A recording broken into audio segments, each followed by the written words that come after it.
Thank you very much for joining us, excuse me, this evening.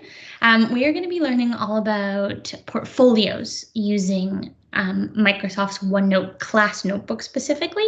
I will show you a couple of just regular OneNote options, but just so you know, we will be focusing on class notebook today. I'm sure Bailey's dropped it in the chat already, but if not, the short link that you can use to get to this specific slide deck, so not the recording, although this will be recorded if you want to go back. But the link there, that the cc.page/OneNote portfolio, that's just going to be the link to this particular slide deck that you can then go through and use as a resource afterwards if you would like to do so. So as I mentioned, it will be recorded. You will get an email at some point later on in this week or maybe early next week that will include both the short link as well as the recording that you can go back and take a look at. I'll introduce myself and then I'll hand it over to Bailey, who can introduce herself as well. But my name is Alexandra Lamarca. I am located in Montreal, Quebec, which is on unceded territory. And I'm going to be the main presenter for this evening, talking you through everything OneNote, class notebook. I'm a big Microsoft enthusiast, so I'm really excited to be able to share some of the wonderful OneNote tools with you today. Hello, thanks, Alex. You are all in really good hands this afternoon with Alex. My name is Bailey Almberg. I am a divisional literacy strategist / high school English and social teacher out west in Alberta. Veteran is in the east central part of the province, and I am all over the central part of the province for my job. I'm super happy to be here with you all. I'll be your voice in the chat. If you have questions, please pop them in the chat. It is a small group today, but the session is being recorded. So if you're not comfortable being on the recording, I'm more than happy to be your voice for you. Yeah, let's get into the learning, shall we? It sounds like a great idea. Before we actually get started, I just do want to take a couple of moments to do a land acknowledgement. It's very likely that you're participating in learning from or near the traditional territorial lands of many of the Indigenous groups across Canada. I'm on the traditional territory of the Mohawk Haudenosaunee people, which is currently in and around the Montreal area, which is unceded territory. And this is the land that I get to teach, learn, explore, and share my passion of technology with you from. So if you have never looked at where you are potentially located, it's a great little activity to do with students. Just go on to native-land.ca. It will actually show you where you are and show you potentially what territories, traditional territories, or treaty land that you are learning from. So thank you for joining us and the Cobblestone Collective today. Cobblestone Collective, that is our website. You will find all the resource information, all of the sessions, all of the live and recorded sessions, all there as well. So a massive thank you to Cobblestone Collective, as well as a big thank you to Microsoft Education Canada for making this workshop possible. It's great that we can provide these free sessions. So just a big thank you from us to Microsoft and Cobblestone. So we've got a lot of content to cover today, and I will try to leave time to get hands-on if you would like to. If you say, Alex, we just want to plow through, then let me know. It's totally up to you. Use that chat space. Bailey will be letting me know what people say in that space. But we're going to start off really by talking about the first piece, which is why portfolios? Why are we even talking about portfolios? Why would it be interesting? Why is it a good idea to use portfolios in classrooms? And then really talk to you about how to actually go in and create content using OneNote exactly. So how do we set up a OneNote? How do we actually add content to a OneNote? How do we use potentially things like Office Lens or screen captures, video, etc., etc. We'll talk about how to actually share this with people, whether that be with your students or with parents or with other staff. And then we're going to talk about the MEC at the very end, which is the Microsoft Educator community. So if you're like, wow, this OneNote thing sounds so cool, I want to learn more, I can show you where you can find potentially more training that you can do on your own time. So as I mentioned, the MEC is there. I'm going to give you a little preview right now. There's lots of really great different lessons that you can do. A sneak peek, if you hang out to the end, will actually give you a code that you can claim, which will claim 1 hour of professional development with us. So if you need to complete PD hours or professional development hours for your district, you actually get a sneaky little code to claim that. So if you hang out to the end, I'll show you how to do that.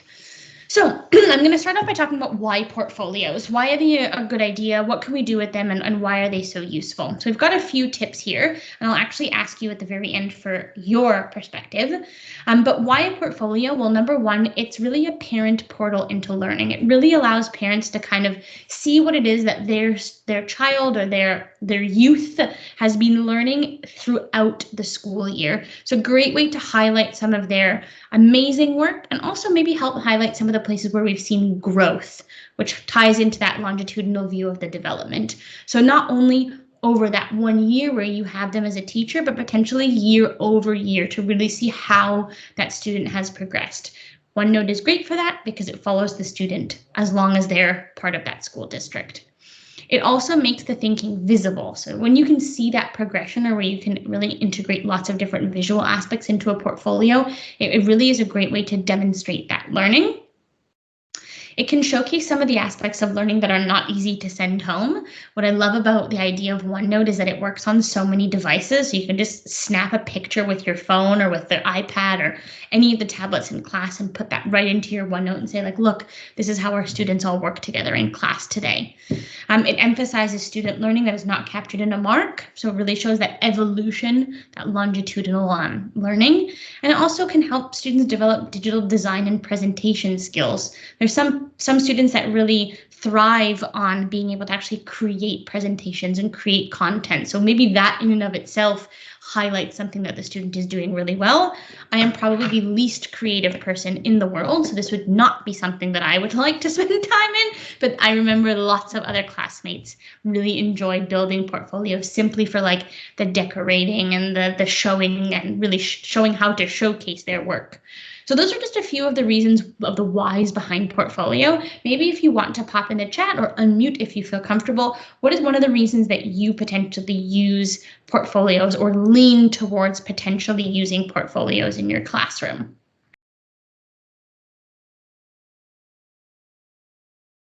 And if you're like, I don't know, I'm here to learn why it's good, that's totally fine. So in my work as an English teacher, big time on the process. I had pages in my portfolio for drafts and then a page for final drafts so we could compare. I really loved it. Denise has her hand raised, and I'd invite her to unmute if she'd like to share with us why she's using portfolios. It's not really portfolios, but it's a record of what they're actually, like, they're taking photos of their work during class. Yes. And so I actually use it for all their lessons. So then the content is used for lessons, and then they take pictures of their work and they put it in their unit as they go. So what I was thinking the portfolio would be is, even though they're taking pictures, it might be a nice way is, what do they think is the best from all that work that they've collected, and how can they put that into the portfolio? That's great. But that's like that spotlight piece, really highlighting the best of, but knowing that there was a whole process to get to that best of. That's great. Such a good idea. And hopefully I'll show you how to really easily integrate that into the processes of building your OneNote. So we've looked at why portfolios. Now we've talked about, it's called portfolios in OneNote class notebook. So what is OneNote? Where do you find it? What are the different versions? How do you use it? Maybe you can also let us know, do any of you use OneNote already? That way maybe we can have a judge.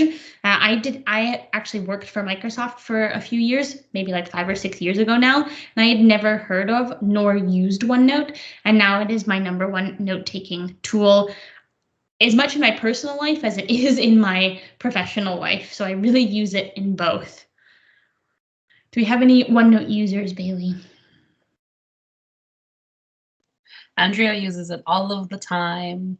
Denise has her hand raised. I'm assuming that's yes, I use it.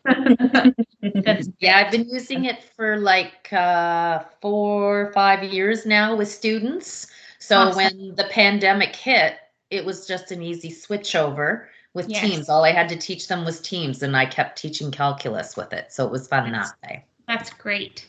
Awesome. So we've got some OneNote experts. Great. So if you never thought of it this way before, I know that I've thought of it as like a note-taking tool, but you can really think of it as kind of like a digital binder. Every binder has sections. It's really like those plastic tabs. And then in each of those sections, there are pages. And on each of those pages, well, you can include notes. So it's really this kind of file folder type of structure, but versus it just being like a folder full of individual documents, this is really like a living and working kind of journal, portfolio, binder type of space. I do want to point out that there are two versions of OneNote. And I just want to preface this by saying there is no better or worse version. There's just a version that syncs a little bit nicer, and that is the OneNote Windows 10 Mac app, as well as the online version. OneNote 2016 is the old version of OneNote and doesn't have that automatic cloud sync like the Windows 10 Mac and web version does. And you'll also notice that the layout is a little bit different too. In the one for the web and for Windows 10 and for Mac, you can see that we have all of our sections and then pages along the left. And then the OneNote 2016, you get actually sections across the top and then pages on the right. So no right or wrong. The 2016 is already going to be 6 years old, which is quite difficult to think about that 2016 was 6 years ago. But if you are using 2016, maybe think about not potentially this school year, but maybe next school year transitioning to the newer version, because you will see that all of the new updates as well, the new features get pushed out to the Windows 10 Mac web versus being pushed out to the 2016 version. If you don't have that version, I've included in here the link for you to be able to download it, whether you're on Mac or PC. It will work for both, so no hesitations about downloading it. I put the link right in there for you. So if you're very familiar with OneNote, or you know what OneNote is, as I said, you've got this kind of binder structure, but there is a small variation of a OneNote, which is called a class notebook, and that's what we are going to focus on today. And a class notebook, the difference is that it's actually built for you as the educator and your students to collaborate in one binder. So a OneNote on its own is really that personal digital binder. So I can build one, Bailey can build one, Denise can build one. They all live in our own OneDrives, and we don't see each other's unless we share it. A class notebook would actually be built by our teacher, and then the three of us would find some common spaces, but also some private spaces in that digital binder. So we could have spaces in that larger class binder for where we could collaborate. We could also have spaces where it's really just private work. So if you're using Microsoft Teams and you've got classes set up, then you'll know that in there you get a class notebook. And you'll see, I'll walk you through all of the steps today. But when we were doing some brainstorming around what kind of version of OneNote do we think would work best for portfolios, we kind of hummed and hawed, and we really settled on the class notebook simply because we wanted to have that space where we could showcase classwork, but we also wanted to have that space where the student could work on their individual portfolio, then as the educator, be able to see through everything. So we didn't have to get sharing links from 30 students and then have to go through and kind of sort that out. We wanted to be a bit in control of the binder and have the students work in their own private space, but knowing that we would have the accesses. So that's what we're going to focus on today, is really that class notebook. By default, a class notebook actually has 4 automatic sections that are included. So in a regular OneNote, you'll see I'm going to set one up with you in a moment. It comes completely empty and you have to build all the sections. In a class notebook, there are actually 4 groups of sections already. So you get a collaboration space where everyone can work together. So for things like group projects or for anything that works where students are working together, that's what that space is for. You get a content library. That's a space for you as the educator to actually publish content. Students can go and take a look at it, but they can never edit, they can never make changes, they can never write over top of anything. You now get a new teacher-only section, which is a place for you to keep things like classroom observations, maybe grades, maybe assignments that you haven't wanted to show students yet, but that you're holding back to be able to send them out later. And then you get that student notebook where every single student has their own space to work completely independently, where no other students can actually see the work, but you as the educator have full visibility. So there's a little breakdown of who can see what. As I said, I just talked through it, but in case you wanted that as a reference, there's those 4 spaces. So I'm actually going to jump into OneNote and show you a couple of different OneNote layouts specifically around portfolios before I get you to try and build your own. So I built 2 examples for you regarding the portfolio by competency and portfolio by subject. So I'm going to go first of all with the portfolio by subject and just bring this up for you. And again, this is a class notebook. Let's see if it decides to load. I know that we had some funky things going on yesterday. Maybe it decided could not load notebook. This is great. Let's see, what about this one? Is it the same thing for Coulter yesterday, Bailey? Because I know we've had some fun examples with this. Wonderful. Okay, let me try and see if I can actually go and take a look at it through here. Because, technology, it always works. Let's see. Okay, we've got it. I'll get the other one up too. There we go. So if we go with a portfolio that is subject-based, you'll see that this is a class notebook. The class notebook has that collaboration space, that content library, that teacher-only section. And then you see I've got a few students here.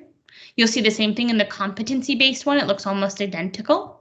But if I go into the subject matter, when I open the content library, which is the place that students can see but not edit, in that content library, you'll see that I actually have English language arts, math, social studies, French, and science. These were just examples that I used.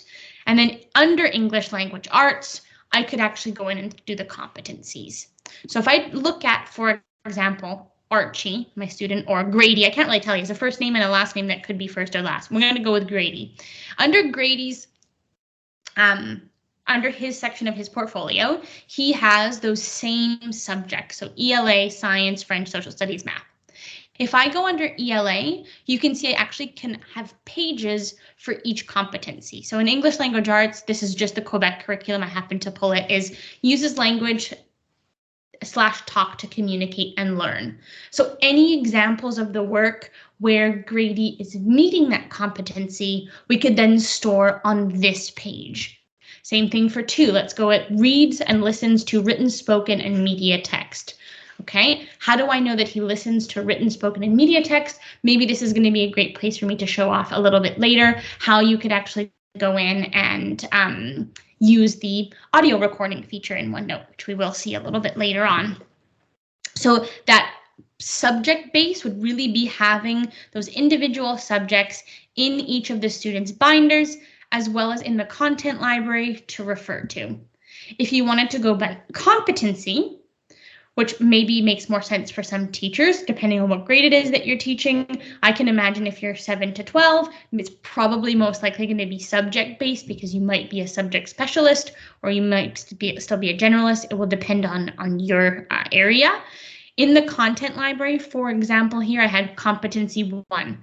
So let's see the math competencies or the English competencies. So I'm going to go into Grady again. I'm going to go into competency 1. Competency 1 in this situation was to use information. So then how does he use information? In the sciences, in math, in English, in art, in music. Competency 2, how does he solve problems in science, math, English, art, music? And again, putting all of those pieces of evidence, those pieces of those documentation onto the page. I'm sure it's the same in many other provinces, but in Quebec, we have subject-specific competencies, and then we have cross-curricular competencies. In this case, I just chose cross-curricular because we can know that we can highlight them in a different layout. So I just wanted to give you that example before I really walked you through the creation of a portfolio. Before I continue, are there any questions or are we doing okay so far? Any questions, any concerns? Let me know if we can go forward with how to actually set one up and then give you a chance to try it out. So Any the chat questions? is fired right now, Alex. Denise was wondering if you knew when they're going to go to just OneNote rather than TwoNote. Yeah, the 2016 and the Windows 10. I don't know when they're going to change it. There was a lot of talk about retiring the 2016 version, and then last year I participated in that conference, and they're like, oh, actually, we're not getting rid of it because so many people really like it. I can't tell you when. Knowing Microsoft, they may say to us one day that in 3 months it's gone. Who knows? The reason I mean, I was a really 2016 diehard fan because I preferred the layout. But then once I realized that the syncing didn't work as well, and I'm using a lot of different devices and shared devices, for example, I could never guarantee that the thing that I was working on, I would see it on a different device, which is why I ended up transitioning over to the Windows 10 or the actual app-based OneNote. It's because the syncing client actually talks directly to the Office 365 account. So for me, it was worth it because I'm working on so many different devices all the time. Yeah. Perfect. That was the only question I had, so we're probably good to move on. Awesome.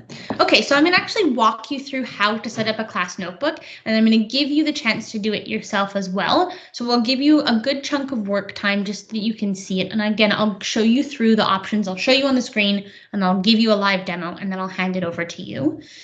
So you can actually go to Class Notebook directly in Microsoft 365 and create a class notebook from here. Now, there is a little secret, which is that some school districts, depending on where you work, don't actually push Class Notebook as an app on your Microsoft 365 home screen. So there were so many teachers that were saying, well, how can I get to this? You know, I should have Class Notebook. I can't get to it. Why is that? Well, in some of your Office 365 accounts, when you actually go and look at the apps, you don't see Class Notebook there. So then people are like, well, I can't use it. You know, I don't have access, and we're not a district that uses Teams, so I can't set it up through that. So I have a hint. There's actually a link, which is just onenote.com/edu/class notebook. This is also already in the slide deck. This will actually show up and bring you straight to the OneNote class notebook page where you can absolutely create a class notebook. So as long as you have an education Microsoft 365 account, you have access to class notebook. It's just that sometimes they don't put it on the home page for you. So if you don't know where it is, even if you go and look at all your apps and you don't see it listed there under C for class notebook, don't worry, you do have access. You simply have to go to this URL, onenote.com/edu/class notebook, and it will take you to this main page where you can actually build your OneNotes. Now, where did my other screen go? There we are. So you have 4 options here. You'll have the option to create a class notebook, to add students, to add teachers, and then manage the notebook. So it's a very simple process. It actually walks you through. There's 6 steps to building a class notebook. You have to choose a name. You have to give you an overview of the notebook. You can add teachers. So if you were, let's say you're working on a portfolio that's only based on cross-curricular competencies, and you wanted to simply have one portfolio for a group of students, but you were 5 teachers that were covering those cross-curriculars, you could be 5 teachers that manage this class notebook together, and then only have to have one portfolio for cross-curriculars. Great way to have that collaboration, not only between the students, but between yourselves as educators. You can add your students then you design those student spaces. It gives you a preview, and then you can actually jump straight in to look at the class notebook. If you use Teams in your district, which might be the scenario for some of you, you don't actually have to go to Class Notebook. You can go in and use a class notebook that you're already familiar with if you are using Teams. However, I wanted to point out this method of going through the OneNote class notebook website, because once you actually build a class notebook in Teams, usually that's your working environment. That's not necessarily just the portfolio OneNote. So you could have more than one class notebook for the same group of students, one which is really classwork, homework, that kind of stuff, and then really that portfolio. So I think it was worth it to show you how to do both just in case. So if you have Teams, you don't have to go through the step of adding your students because they'll already be there for you. You get a little preview of your notebook, and then off you go. So I'm going to actually walk you through the process of creating one, and then you can actually go in, and as I said, I'll give you the chance to do it. So I went into my Office 365 homepage. I went into my portfolio, into my applications, and I went to class notebook. It brought me here. If not, there's that onenote.com/edu/class notebook, which will take you to the same page. I'm going to create a class notebook, and I'm going to call this grade 8 cross curricular portfolio. And I'm going to hit next. Again, it gives you that little preview of what's going to be here. I know those 4 spaces. I'm comfortable with that. I know that I'm actually going to be teaching a cross-curricular with, I have to see if I can find a person's name because I don't have real people in this. Let's see. I know I'm going to be working with Henry as my co-teacher, so I'm going to add him as a teacher. And then I'm going to hit next, and I'm going to add my students. So Marcia is one of my students. Let's see if I can make up some other students' names. If not, it's no big deal. Here we go. Joni, I've got in here as well. Sherry. I'll just add 3 as an example, but you can just add your students in. So I've got my students now. And then here are those 5, it gives you 4 sections: handouts, class notes, homework, and quizzes. These are totally irrelevant for my students because these are not what I'm going to be using them for at all. This is a cross-curricular notebook, my portfolio. So I'm actually just going to do competency based. So let's go competency 1, and I'll just label them all. If I could type competency 2, I'll just do 4. Competency 3 and competency 4. So that means that every single student in their own private space is going to have these 4 competency sections where they'll be able to demonstrate all of their learning for all the different subjects, those cross-curricular competencies in this private space. So I'm happy with that. I get a little preview.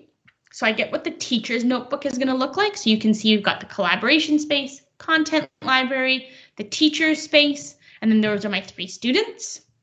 If I wanted to flip over and see the student notebook, I can do that by simply clicking student notebook, and then I get the collaboration space, the content library, there's my name, and then those are those 4 sections that my teacher chose for me. So if I like it, I'm happy with it, I simply hit create.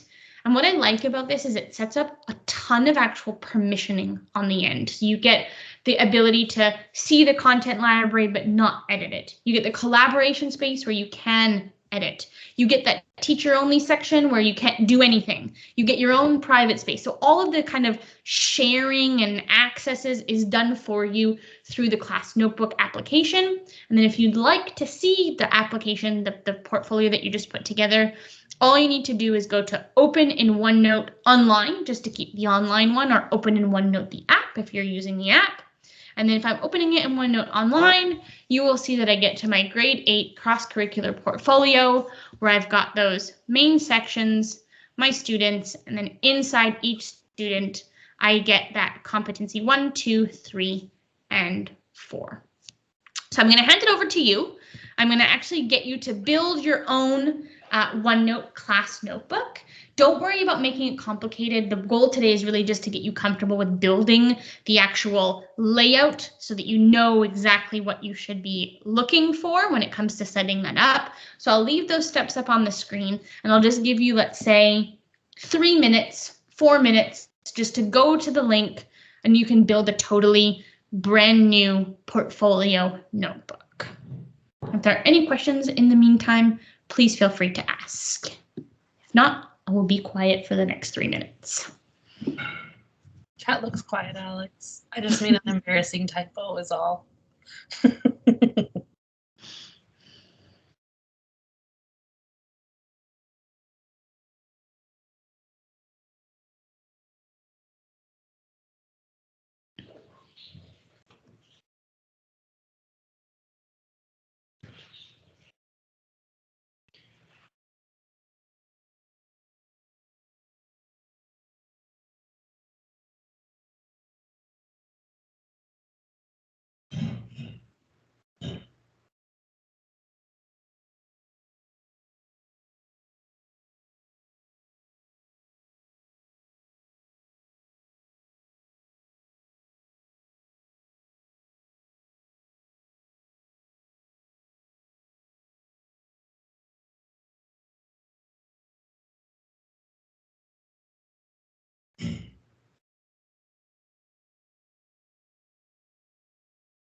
Let us know how you're getting along.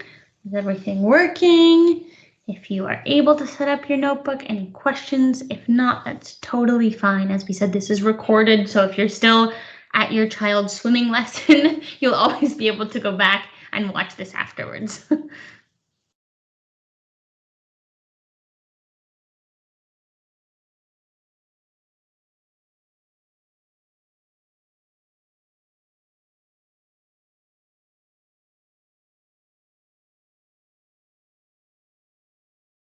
I'll give you 2 more minutes, and maybe let us know either by saying got it in the chat or hand raising that at least you were able to potentially start a class notebook, or you're like, I'm ready to move on.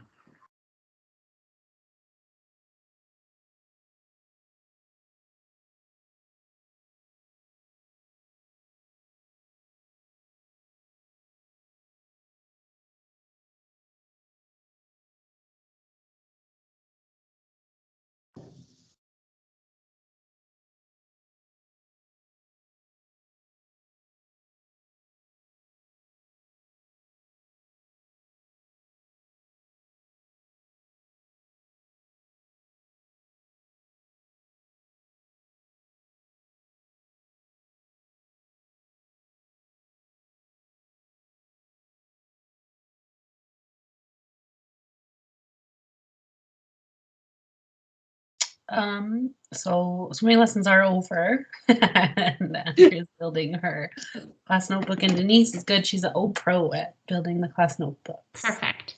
Okay, then I'm going to continue moving forward so we can cover as much as possible, and I'm glad everyone kind of had a chance to try. If not, as we said, don't worry. In the collaboration space, I just wanted to highlight a couple of the fun things that you can do. This is an example of like a brainstorming activity. So this is a great one to maybe highlight to parents to show off, this is how we had 3 different students collaborating at once on one project. They each had a color that they had to write in. We were talking about these different things. You can see how some students integrated, let's say, drawing and art into their learning. This is kind of a great way, instead of having everybody write individual notes on a piece of paper, if you like OneNote and you like the visual portfolio aspect of it, this is a great way to kind of highlight those mind maps. And in that collaboration space, since everybody can work together, then you can have this example of a mind map.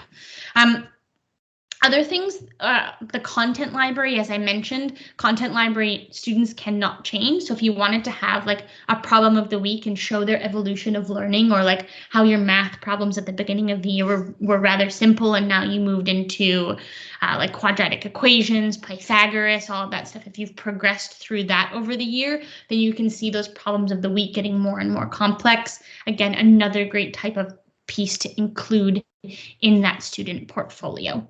So if you ever get confused, or let's say something happens and you're thinking, oh my gosh, I need to add another section or another page, you always have that menu at the bottom of your OneNote binder to allow you to add sections and pages. I'm not sure if you use the web version or if you use the desktop version. If you have access to the desktop version, there's one great feature of the desktop that you don't have in the web, and that is the ability to have groups of sections together. So you don't only have to have one section, you can do a group section, which is like my name here, and then having all of these subsections under my name. So you can do that if you have the desktop app. If you have the desktop app, then instead of hit plus section, you would right click and say group section, and then you can group more content together. That's a nice feature. So we've done that. You've created your class notebook. We've added the sections and added the pages. Now that you've got that kind of framework, well, what can we actually add onto a page? There's a ton of wonderful things that you can include in OneNote.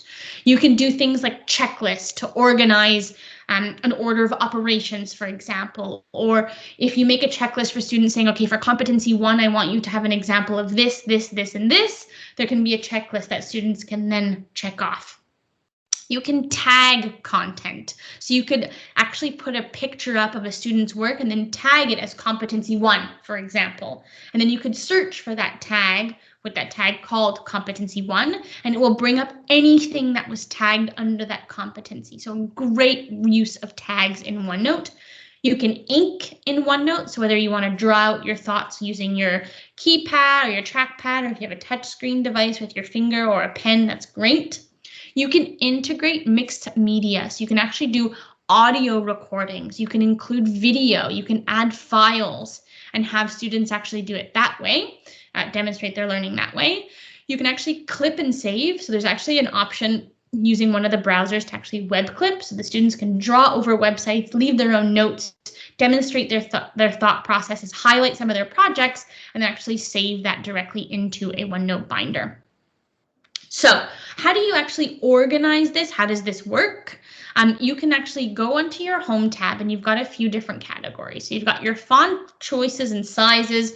Maybe you want to go in and do headings, for example, for different pieces to highlight the competencies. You've got bullets. You've got the ability to dictate, so do some speech to text, and then you've got the ability to tag. As I just mentioned, in the desktop version, you can search for tags, which is really great. So I'm just going to go in and I'm actually going to show you. So this is that class notebook that I just built for us today, that grade 8 cross-curricular. If I go into the content library, I'm just going to use that one as an example. I'm going to add a page that I can use this, and I'm going to say competency 1. Let's say, I think it's to use information. I'm going to go through and I'm actually going to go in and add some text. So you'll see I've got all those text options, bold, underline. I can go in and do bullets. I can go in and add numbers. I can do style. So let's say I'm going to use a heading and I'm going to say example 1 for have they used information. I'm going to press enter, and now I'm actually going to build using that tag. So I could say that, okay, an idea of how students use that, I'll get a little light bulb, and I will say, how did they use information? Let's say they built a PowerPoint presentation demonstrating our unit on living things. And in this example, it was flora and fauna. So we'll show you how you actually link a document to that later, but that's an example where you could say, okay, that was an idea, it's tagged as an idea. If you wanted to have a to-do tag, you could say include the PowerPoint on the OneNote page, let's say, for example.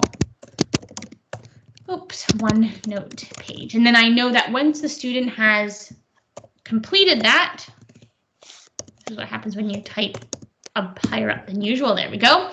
The student can actually go in and check that off as a thing that was actually done. So I love those checklists in Portfolio because it really shows that learning step by step.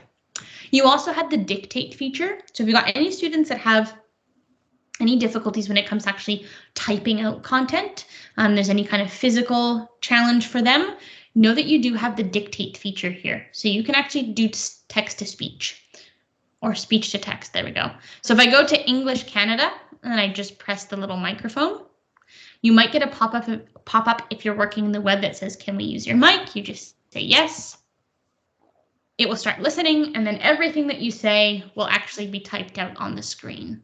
So if you would like a student to talk through their learning process, to talk through why they're choosing to highlight this specific piece of information on the screen, why are they choosing to present this piece in their portfolio, all they would have to do to make it very simple for themselves is to talk through the explanation, have that dictate feature going through at the same time, and then all of the content will actually be written on the page for them.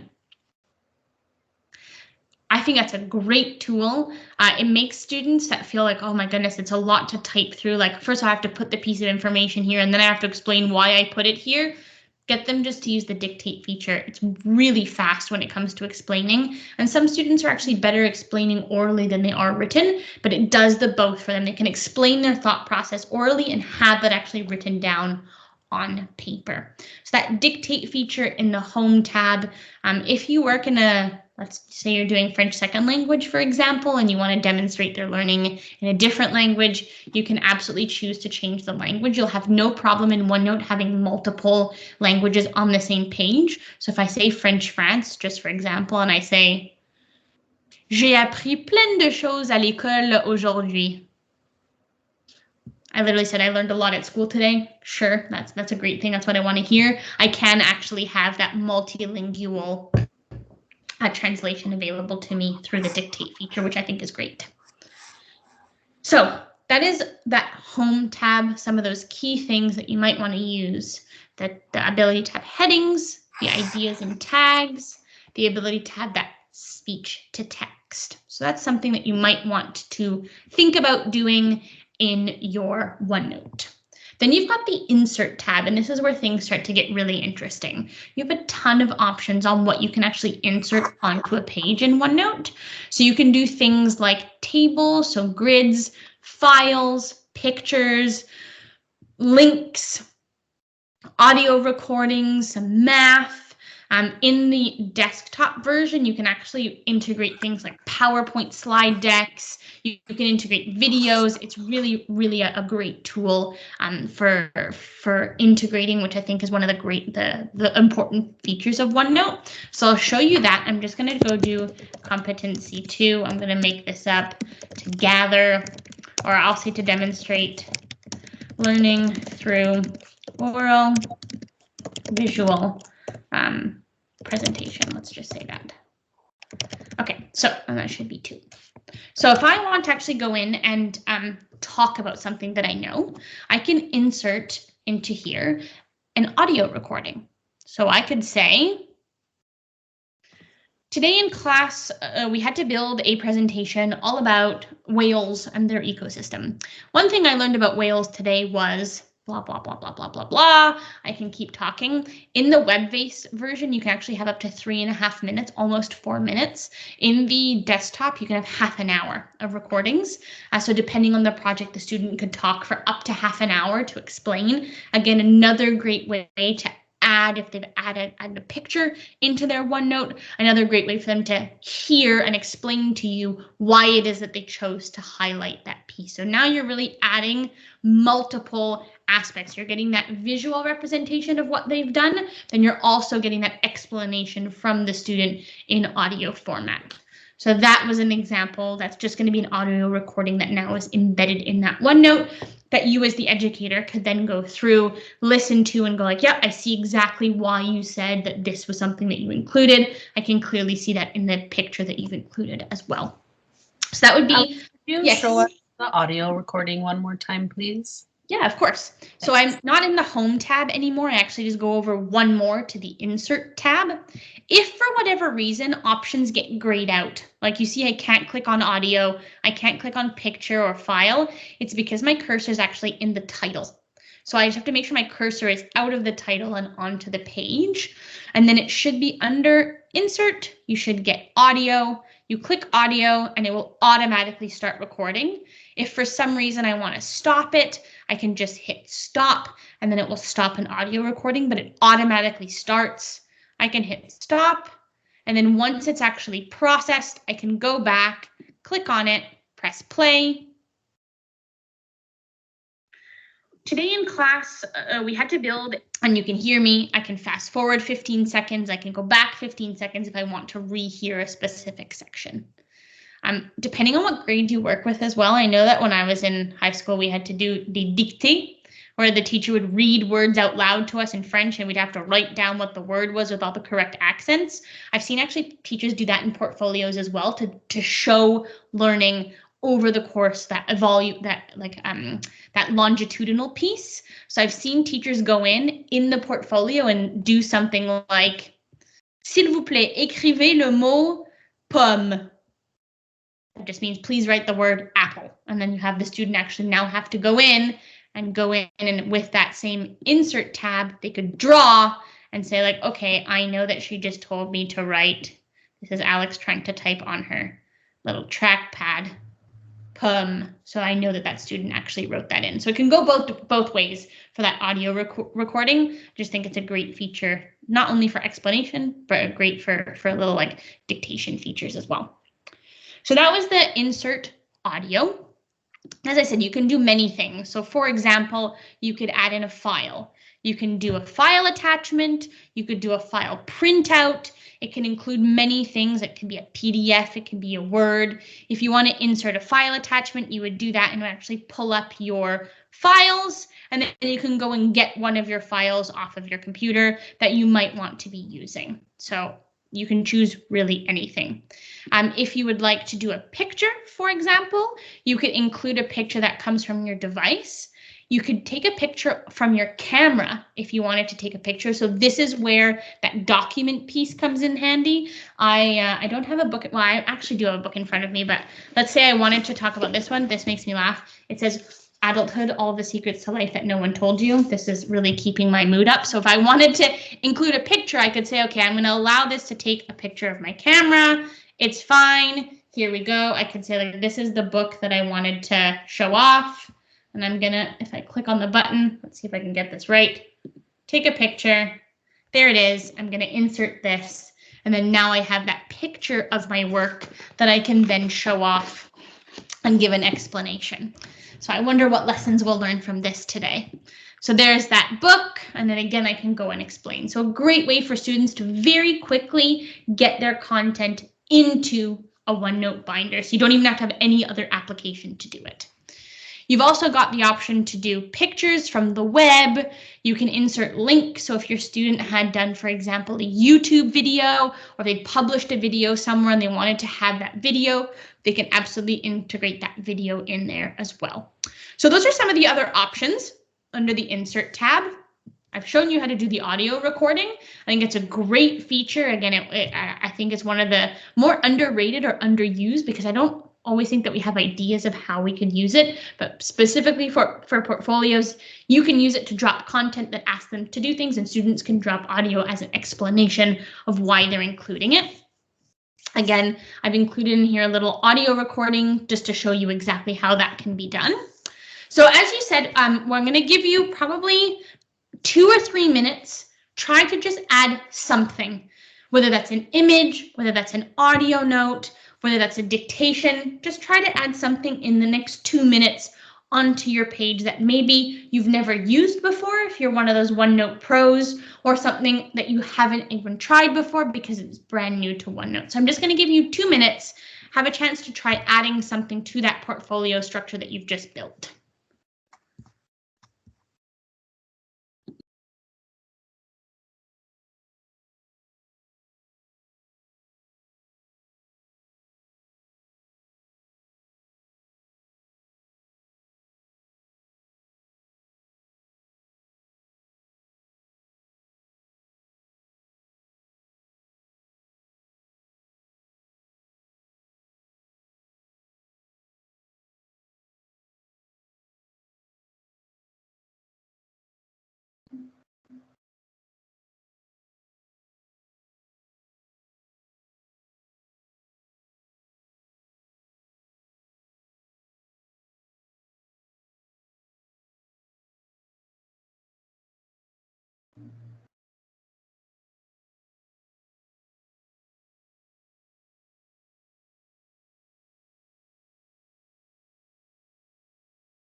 Okay, and let us know once you've done at least one thing. The thumbs up are rolling in. And Perfect.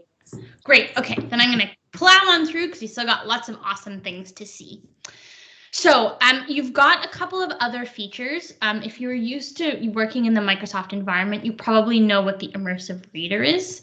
The Immersive Reader is a tool that actually allows you to take text and then look at it in a way that becomes accessible to students. It'll allow you to highlight parts of speech. It'll allow you to do things like nouns, verbs, and adjectives. It will have a read aloud feature. It has an opportunity for you to read really focus line by line. For portfolios, this might be interesting depending on what type of students that you're working with. If you want to show those like emerging learners, maybe at the beginning of the year in their second language, they're really having to use the Immersive Reader all the time. And then by the end of the year, maybe they're not having to rely on that so heavily. It's not necessarily something that is really important with portfolios, but I do always like to mention it because it's just such a great tool. So if you just look at your text and you go under View, you will have the option to use the Immersive Reader. When you go to Immersive Reader, you'll see that it takes that little section of the text and pulls it out into this easy to manage version, easy to read, easy to consume. And from here, you've got text preferences, you've got syllables, nouns, verbs, adjectives, you've got a line focus. So again, for some distracted students, it might be nice to actually be able to read line by line. Not necessarily a portfolio feature, but definitely a OneNote feature that we always like to show off. So again, that's under the View tab, Immersive Reader. So there's that. You've got, as I said, all those things there. Now, what happens if you've got a page like the one that I just showed you where I said to the students, like, please write the word apple, or please explain to me how the two valves or the four valves in your heart pump blood. Please talk me through the circulatory system. Maybe you want to actually have that audio recording sent out to students. So how do you do that? Well, Class Notebook actually lets you distribute pages. So you could say, okay, I want to take this one activity and I would like to send this out to every single student so they can then go through and actually do the work. So distributing a page, you can actually go in and click distribute page, and it will allow you to distribute it to all students, to a group of students, to specific individual students, to multiple classes, and it will actually say if you sent out the wrong one, how do you actually pull that page back? So if I go back to that class notebook, I'm going to take this example and I want every single student to get this page. All I need to do is go to the class notebook tab in the top. I'm going to click on distribute page and I'm going to say just the first one because I know that I want everyone to get it. So I'm going to hit distribute page. I am going to now see a list of the sections that I built for my students. So here I should see 1, 2, 3, and 4, which I do. So this is a competency 2 assignment. I'm going to hit distribute. And what it's going to do is it's going to make a copy paste, or like what I call a virtual photocopy for every single student in their own competency 2 section. So now every student will be able to go into that competency, listen to what it is that I've asked them to do, and then actually go in and respond. So if I'm Joni in this case, I'm going to come to my competency 2 page. In my competency 2 section, there's that competency 2 to demonstrate learning. And now I can see that, okay, I have to go in and answer her audio recording, which asks me to write the word French for banana or whatever it may be, depending on your subject matter. So that's a great way. Again, that's under distribute page. You would go to distribute the page. It brings up all of the sections for all of the students, and you would choose where to put this. Very easy. Very simple to do and a great way to get that one portfolio item into the hands of every student. So that's that. I do have some additional resources for you. I'm not going to show you them all because we don't have time. That's something that you can see on your own. There's just one more piece that I'm going to show you before I give you some resources. And that is when I'm actually in this class notebook main page, that class notebook area that I talked to you about, you have an option to do something which is really cool, which is manage the notebook. You can actually also do that from here if you're in the class notebook tab and you hit manage. And the reason I'm highlighting this is because we talk about being able to get these portfolios in front of our student's parent or guardian. What I love about Class Notebook, which is such a hidden feature, is that it actually creates parent and guardian links.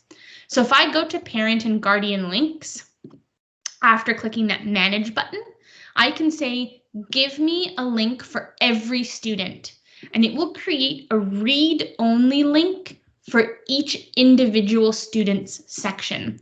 So I can say get links, and then it actually builds me. I can even have it as a CSV Excel file. So for Joni, this is her specific link that I could send with just her parent or guardian that allows that parent or guardian just to see Joni's space. Same thing for Marcia. So if you're looking for a way to get parents involved in either reading the portfolio or actually just following the progression of the student, then you'll be able to have that uniquely with this class notebook. So again, all you'll need to do is click on manage. It brings you to this manage notebook page, and then you would go into that parent and guardian links. And from there, you go to all students. If you want all of them, or if you only want for one specific student, then you can absolutely do that. So a great little hidden feature that really makes the parent and communication piece a lot simpler. So I promised you I'd show you, there's a couple of great tips here. So what could you use the portfolios for? If you're interested in actually joining us and doing a portfolio lesson with your students, we actually have a co-taught lesson. So you can join us, I believe it's this week. You can do a 60-minute co-taught lesson where we actually will walk through this with your students and show them how to add all of this type of evidence into their portfolio. We've got 10 different things that you can do with a class notebook. And then last but not least, I have that Microsoft Educator Center for you. So the link to that is just education.microsoft.com. Again, it's all in this slide deck. If you click on that, it will take you to this Educator Center. You can simply sign in with your email address that's linked to your school board account. This will happen to be mine. And I'm going to go in and you will actually be able to see that I can, under my account, redeem that code. And I mentioned it at the beginning, but we're actually giving you a code that you can use to claim that 1 hour of professional development. So I've put that in there. All you need to do is navigate to that website. You need to just sign in with your school provided email address and then claim your 1 hour of professional development. And so that's it from us. Just a massive thank you to everyone that participated tonight and anybody that's watching this on the recording. We have a couple of links there for you. The first one being a feedback link, which I'm sure Bailey's dropping in the chat. Please just give us any feedback on how the session was tonight. How was it interesting? Did you learn a lot, or was it a great refresher? Let us know. If you ever need any help, please do email us at help@cobblestonecollective.ca. We are real people behind that email address, and we will actually get back to you with the information that you're looking for. And then one last thing, that important link at the bottom, the cc.page/OneNote portfolio, that will bring you to this slide deck where all of the links and everything that we talked about today will be found. And that's it. That's all I got.